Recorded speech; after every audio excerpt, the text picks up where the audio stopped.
Nasir wa bitamin bil khair wa ba'd. Yang saya kasihi pengurusi majlis, yang saya raikan, para santri, ibu ayah, hadirin dan hadirat, tak lupa juga pada yang mengikuti secara langsung. Mudah-mudahan Allah menurunkan rahmat kepada kita di dalam majlis ilmu ini. Alhamdulillah, bersyukur kita kepada Allah, kita dapat sambung rutin mingguan kita pada hari ini. Dan seperti yang sedia maklum bahawa Tuan Guru kita Syekh Muhammad Nazrul bin Abdul Nasir Hafizahullah Ta'ala sekarang ni sedang berada di dalam permusafiran di Mesir. Dan Syekhuna telah mengamanahkan kepada saya dan sahabat saya Al-Fadhil Ustaz Zakwan untuk menggantikan kuliah Jumaat pada minggu ini dan minggu hadapan. Dan saya mengambil cadangan daripada Tuan Guru kita, daripada Syekhuna, untuk kita bacakan kitab 500 sunat-sunat di dalam solat. Jadi kitab 500 sunat-sunat di dalam solat ni adalah terjemahan daripada kitab berbahasa Arab, yang kitabnya asal namanya adalah, tajuknya Khamsumi'ati Sunnatin min Sunanis Salah, yang dikarang oleh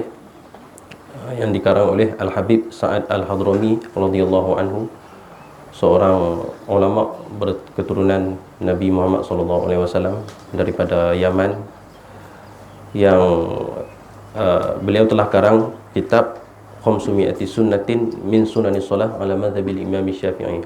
Jadi mengambil cadangan daripada Tuan Guru kita, InsyaAllah saya akan mulakan baca kitab ini. Dan dia akan jadi daurah ringkas lah sepanjang dua pertemuan kita pada minggu ini dan minggu hadapan. Dan kalau kita tengok kepada tajuk kitab tu 500 sunat-sunat di dalam solat, 500 ni banyak sangat, terlalu banyak. Jadi mungkin kita tak sempat nak habiskan 500 ni di dalam dua pertemuan ni. Tapi kok mana pun insya-Allah kita baca juga, sebab kitab ni sangat-sangat penting.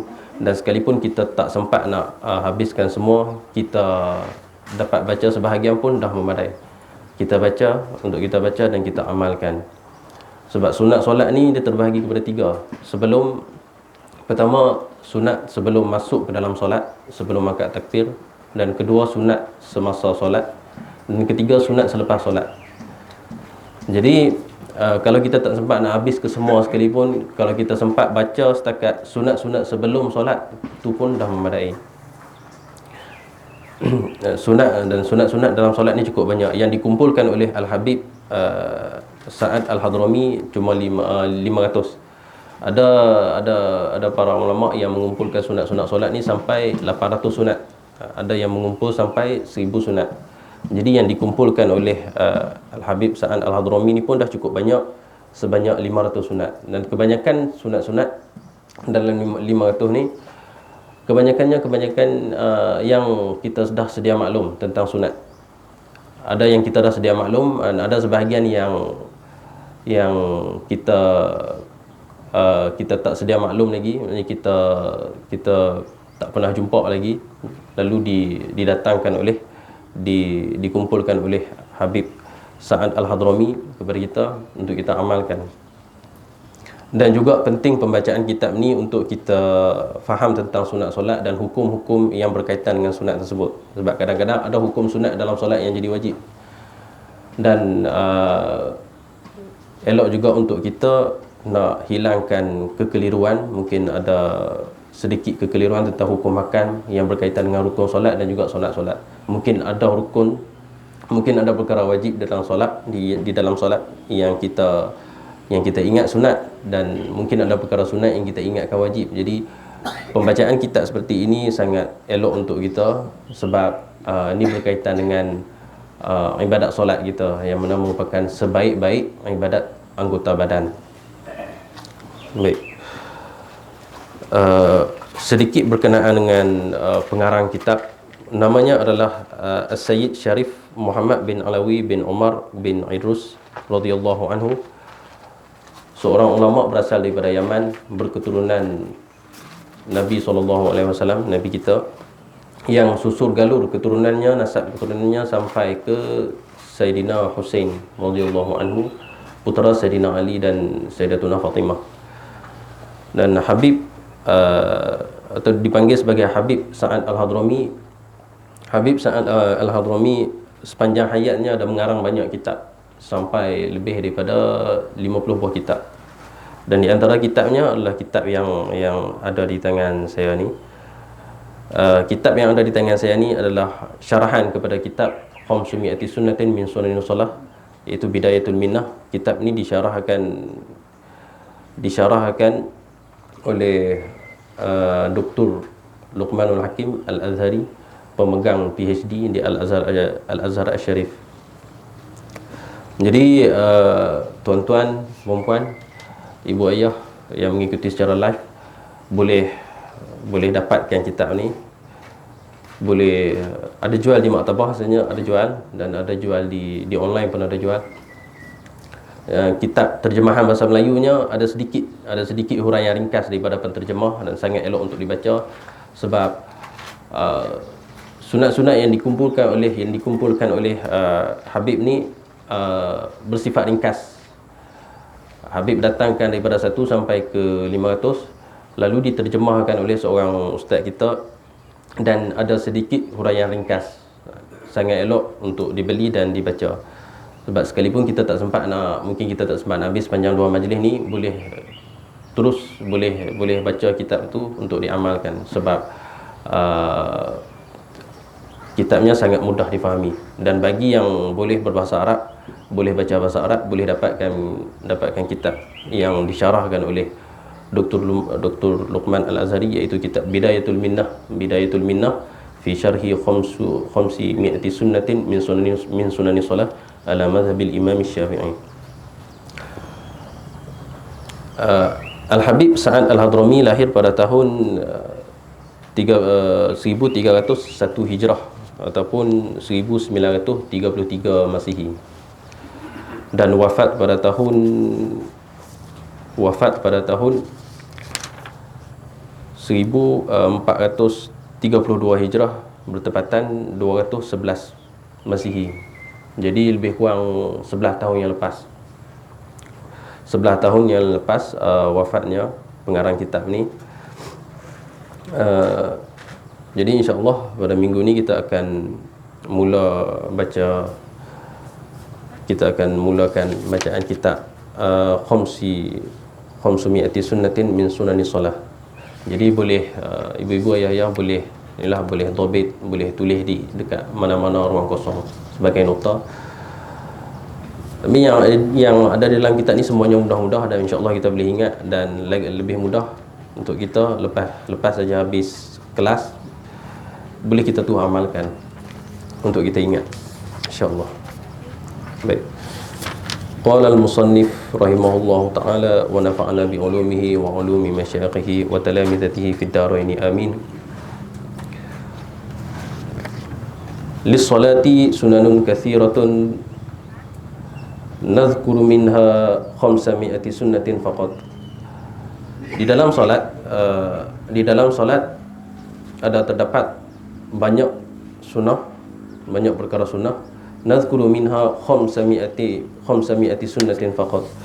Jadi kata Al-Habib Sa'ad Al-Hadrami, di dalam solat ni ada banyak perkara sunnah. Seperti mana yang saya sebut tadi, ada ulama tulis sampai 800 sunnah dikumpulkan sepanjang solat. Dan ada yang kumpul sampai 1000 sunnah. Dan di dalam kitab Minhajul Qawim ada sebut di dalam sembahyang asar saja ada 600 sunnah, lebih kurang ada 600 sunnah di dalam sembahyang asar saja. Jadi yang dikumpulkan oleh Al-Habib Sa'ad Al-Hadrami adalah sebanyak 500 sunnah. Wahya al-adhanu, iaitu al-adhanu, yang pertama azan, yang kedua al-iqamah. Yang pertama azan dan yang kedua iqamah. Baik. Untuk kita nak faham sikit tentang hukum hakam yang berkaitan dengan azan dan iqamah di dalam solat ni. Azan dan iqamah hukumnya di dalam solat fardu dan solat Jumaah, hukumnya adalah sama ada sunnah aini ataupun sunnah kifayah. Itu hasil seperti mana yang ada di dalam kitab I'anatul Talibin. Sebab sebelum tu dibahaskan tentang hukum azan dan iqamah ni, adakah hukum azan adakah sunat ataupun fardu kifayah. Jadi ulama khilaf adakah azan dan iqamah ni sunat ataupun fardu kifayah. Kalau azan dan iqamah ni sunat, maka kalau tak buat sewaktu sembahyang jemaah, sembahyang fardu, ataupun tak buat sewaktu sembahyang Jumaat, sembahyang Jumaat, kalau tak buat tak berdosa sebab sunnah. Tapi ada ulama yang mengatakan hukumnya fardu kifayah. Bila hukumnya fardu kifayah ni, maksudnya salah seorang kena buat lah. Salah seorang kena buat. Maksudnya kalau dalam sembahyang Jumaat tu, kalau tak ada azan dan iqamah, sembahyang sah, tapi hukumnya berdosa dekat semua. Sebab apa? Sebab hukumnya fardu kifayah. Seperti mana yang kita faham, fardu kifayah wajib ke atas sebahagian saja.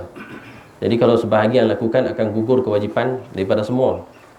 Jadi ada yang mengatakan, ada ulama yang mengatakan hukum azan dan iqamah ni adalah fardu kifayah.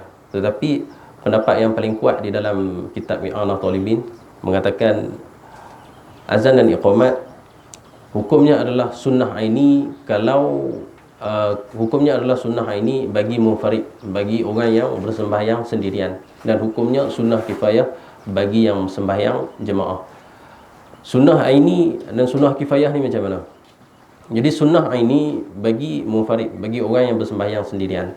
Sunnah aini bagi dia, sunnah itu, hukum sunnah itu tertentu, hukum sunnah ini ke atas dirinya. Jadi untuk dia nak sembahyang, sunat baginya untuk dia laungkan azan dan iqamah. Sunat bagi dia untuk laungkan azan dan iqamah. Kalau hukum sunnah kifayah pula, kita waktu kita sembahyang jemaah, bukannya semua azan, bukannya semua iqamat, tapi yang azan hanyalah seorang sahaja. Jadi sunnah kifayah ni, bila seorang sahaja amalkan benda tu, akan dapat pahala sunnah oleh semua jemaah, setiap yang mengikuti jemaah tu. Jadi tu maksudnya sunnah kifayah. Itu bezanya dengan fardu kifayah tadi. Fardu kifayah tadi, pendapat yang mengatakan azan dan iqamah ni fardu kifayah. Fardu kifayah kalau tak buat berdosa, semua berdosa kalau sebahagian tak buat. Tapi kalau sunnah kifayah, hukumnya sunnah kifayah, kalau seorang buat, semua akan dapat pahala sunat. Tapi kalau seorang tak buat, semua tak berdosa. Tak ada dosa apapun.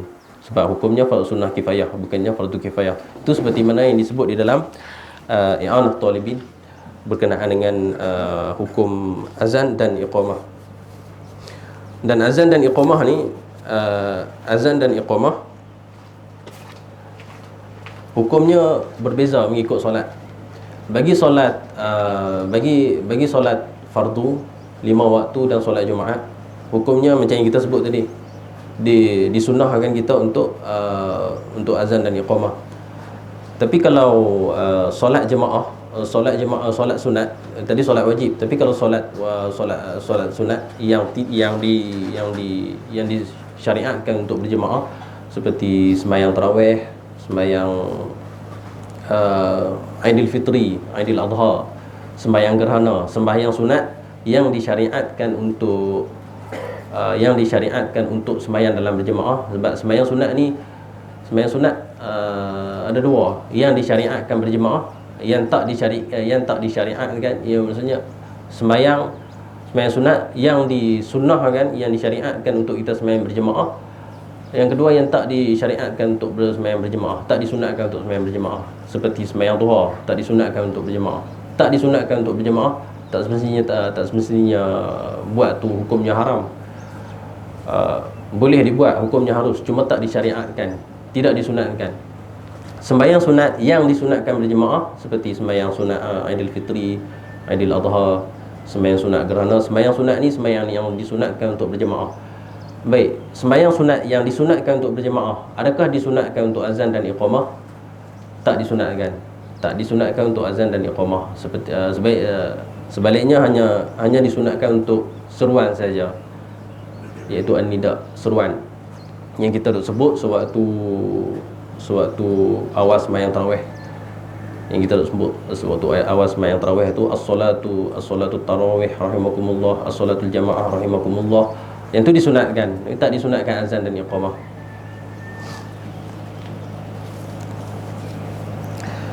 Baik, azan dan iqamah adakah disunatkan bagi semua orang? Adakah disunatkan bagi semua orang? Yang boleh yang boleh laungkan azan dan iqamah, pertama azan dulu. Azan disunatkan kepada lelaki, dan paling kurang lelaki.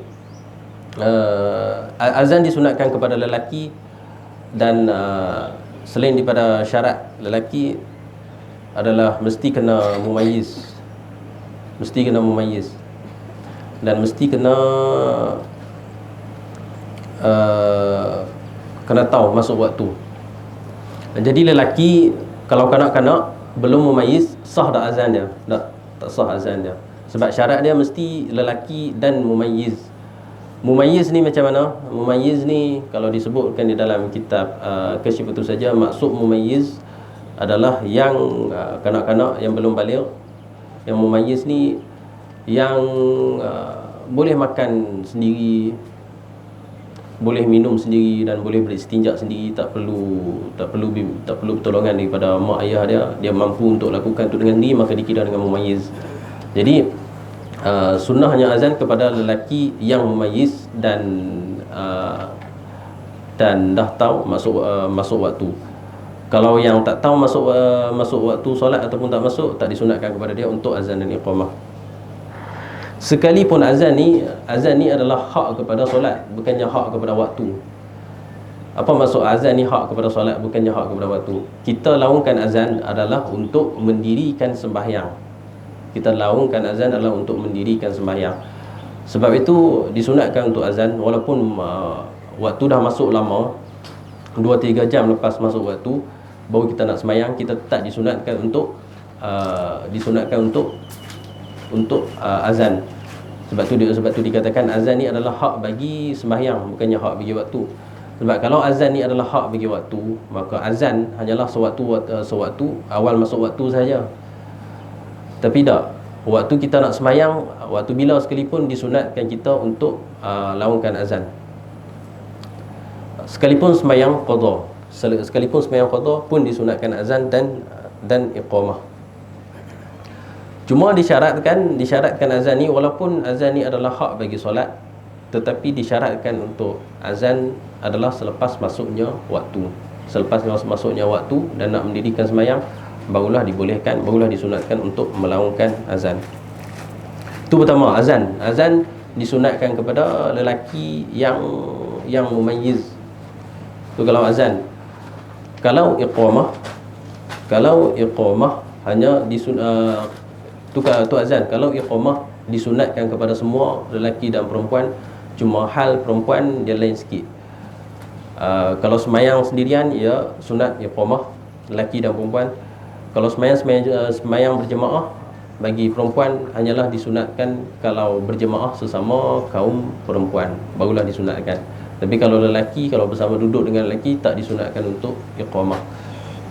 Beza dengan lelaki, disunatkan untuk azan dan iqamah.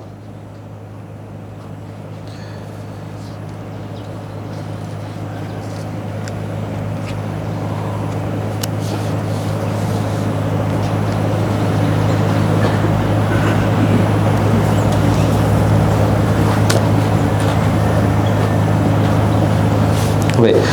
Dalam azan dan iqamah ni pun banyak perkara sunat. Dalam azan dan iqamah ni adalah daripada sunat-sunat solat sebelum masuk ke dalam solat. Tapi dalam azan dan iqamah sendiri tu ada banyak sunat. Ada sunnah kepada muazzin tu sendiri, sunnah untuk menghadap kiblat, sunnah untuk berada dalam keadaan bersuci, ambil wudu, sunnah dia untuk waktu azan tu, sunnah untuk paling ke kanan sewaktu sebut hayya 'alas solah, sunnah untuk paling ke kiri sewaktu sebut hayya 'alal falah. Dan ada banyak benda sunat. Dan kepada kita pun disunatkan kepada kita untuk jawab azan. Baik, itu yang pertama.